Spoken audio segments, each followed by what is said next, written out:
What's up, everybody? It is Coach Paul here from Rise Above Fitness here in Shorewood, and I want to basically teach you a little bit about the concept of being overly parasympathetic. I basically refer to this in one of my other videos as being a couch potato, someone who generally speaking doesn't want to do anything, they're not motivated, they just want to watch TV all day, literally just lay around. Now, I want to talk a little bit first about why this is a dangerous place to be in, and then what things you can do in order to combat this and become less parasympathetic.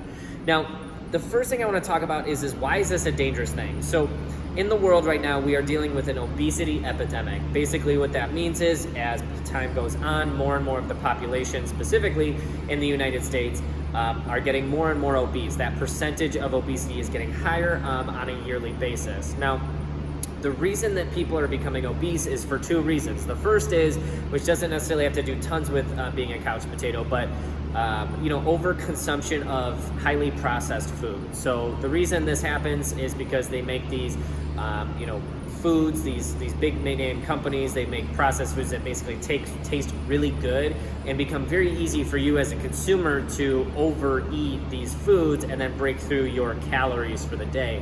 Now, that being said, that's not going to be necessarily what I want to talk about today, but the thing I do want to talk about today is the concept of being overly inactive.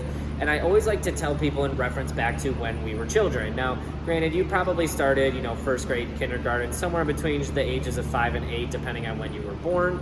Now, depending on when you watch this video and the age that you are right now, you might be someone who's a desk person. So let's think about this logically. If I'm a 30-year-old individual and I've been literally sitting in a desk for 8 to 10 hours a day in school, if I did grade school, high school, and college, so on and so forth, and then I had a desk job, you're talking about being sedentary 8 to 10 hours every day for the last, 22 years. So think about what kind of effect that has on your body to become so inactive.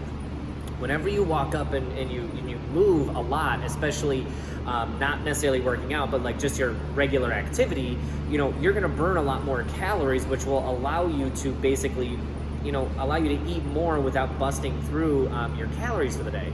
That being said, I'm basically going to give prescription or some ideas for someone who is overly parasympathetic. So if you think this is you're someone who's very inactive, tends to overeat, lazy on the couch, doesn't like to do anything, then I recommend taking these 3 tips with you. So the first one that I recommend any sort of couch potato to do is start your day with movement.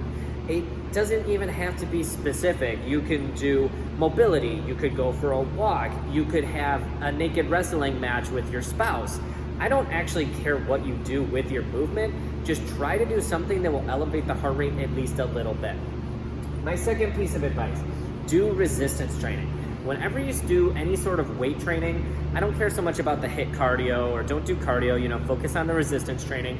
You're gonna get those adrenaline and cortisol hormones pumping through your system as soon as you step inside the gym. So once you start that 1 hour exercise, you're exposing yourself more to a sympathetic state, therefore putting you into that homeostasis.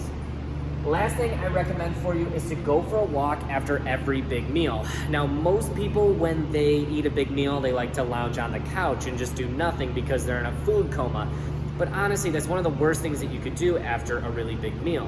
One of the best things you can do after a really big meal is actually to go for a walk. It actually kickstart your digestion and actually make you feel a little bit fuller, which is kind of nice. Now, if you are a couch potato type of person or overly parasympathetic, I just want you to remember to take these 3 tips with you so that you can start to put yourself more into a sympathetic state. Now, granted, don't overdo these things, because then if you accidentally do too much of this, you might end up becoming overly sympathetic, which you don't want. You need this fine balance. So be a couch potato, but include these things in your daily routine, and you're gonna start to see that your body is gonna start changing with maximal results.